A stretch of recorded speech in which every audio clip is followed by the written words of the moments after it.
Masih ingat Sony Tulung? Pembaca acara kuis Family 100, begini kabarnya sekarang. Bagi masyarakat era 90-an hingga awal 2000-an, mungkin masih ingat dengan sosok Sony Tulung. Nama Sony Tulung sempat tenar sebagai pembawa acara. Saat itu, ia menjadi pembaca acara kuis Family 100 yang hits pada masanya.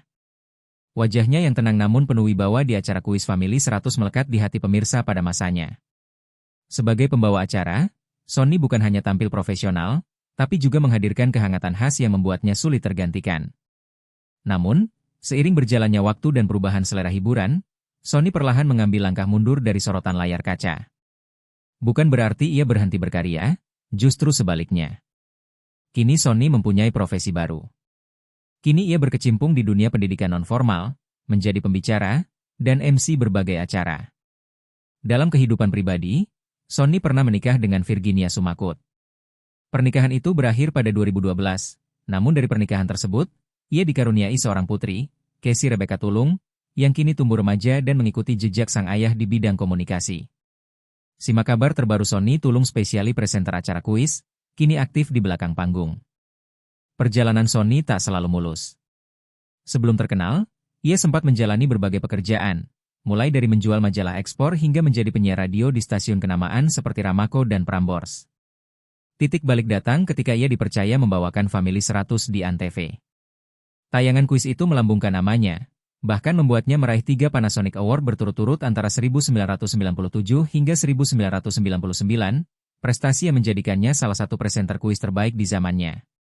Setelah 9 tahun menghidupkan Family 100, Sony mencoba berbagai bidang baru. Ia pernah menjajal dunia bisnis, mulai dari properti, kuliner, saham, hingga laundry. Ia juga sempat kembali ke layar kaca dalam beberapa program, meski tak ada yang seikonik acara kuis yang dulu membesarkan namanya. Tak hanya itu, Sony Tulung sempat menjelajahi dunia politik. Meski tidak terlalu menonjol, keterlibatannya di berbagai partai terakhir sebagai Wakil Ketua Umum DPP Partai Emas pada 2021, menunjukkan keinginannya untuk terus berkontribusi bagi masyarakat dalam berbagai cara.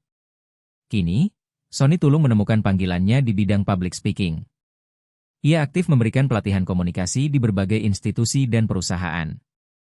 Dengan pengalaman bertahun-tahun sebagai MC dan presenter, ia menjadi sumber inspirasi bagi banyak orang yang ingin percaya diri berbicara di depan umum. Di luar panggung, ia juga aktif berbagi konten edukatif melalui media sosial, membahas topik seperti komunikasi efektif dan pengembangan diri. Download Tribun X sekarang, menghadirkan lokal menjadi Indonesia.